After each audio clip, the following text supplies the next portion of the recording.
জাইমাকে সবাই চেনে, কিন্তু কোকোর দুই কন্যা কেন আড়ালে? খালেদা জিয়ার অসুস্থ থেকে মৃত্যু সামাজিক যোগাযোগ মাধ্যম ও রাজনৈতিক অঙ্গনে আলোচনার বড় অংশ জুড়ে এলেছেন তারেক রহমানের কন্যা জাইমা রহমান এবং পুত্রবধূ ডাক্তার জোবাইদা রহমান। অথচ সাবেক রাষ্ট্রপতি জিয়াউর রহমান ও খালেদা জিয়ার পরিবারের আরও সদস্য, বিশেষ করে প্রয়াত আরাফাত রহমান কোকোর দুই কন্যা জাফিয়া রহমান ও জাহিয়া রহমান আলোচনার বাইরে থেকেই যাচ্ছেন। রাজনৈতিক বিশ্লেষকদের মতে কোকোর দুই কন্যা সম্পর্কে সাধারণ মানুষের জানাশোনা অত্যন্ত সীমিত।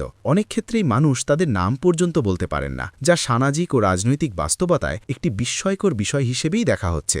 অথচ পারিবারিক দায়িত্ব ও মানবিক দৃষ্টিকোণ থেকে দেখা যায়, খালেদা জিয়ার অসুস্থতার খবর পেয়ে ডাক্তার জোবাইদা রহমান দেশে আসার আগেই কোকোর স্ত্রী শর্মিলা রহমান শাশুড়ির পাশে এসে দাঁড়ান এবং দীর্ঘ সময় ধরে তাকে সঙ্গ দেন। তবে গণমাধ্যমে শর্মিলা রহমানকে ঘিরে তেমন কোনো খবর বা আলোচনা চোখে পড়েনি। এমন বাস্তবতায় রাজনৈতিক ও পারিবারিক ঐক্য অটুট থাকার প্রত্যাশা ব্যক্ত করছেন অনেকে। পর্যবেক্ষকদের মতে তারেক রহমান যেন ভবিষ্যতেও প্রয়াত ভাই আরাফাত রহমান কোকুর পরিবারকে আগের মতোই দেখাশোনা করেন এবং রাজনীতিতে অংশগ্রহণের ক্ষেত্রে জাইমা রহমানের পাশাপাশি জাফিয়া ও জাহিয়া রহমানও সমান গুরুত্ব পান, এটাই এখন অনেকের প্রত্যাশা।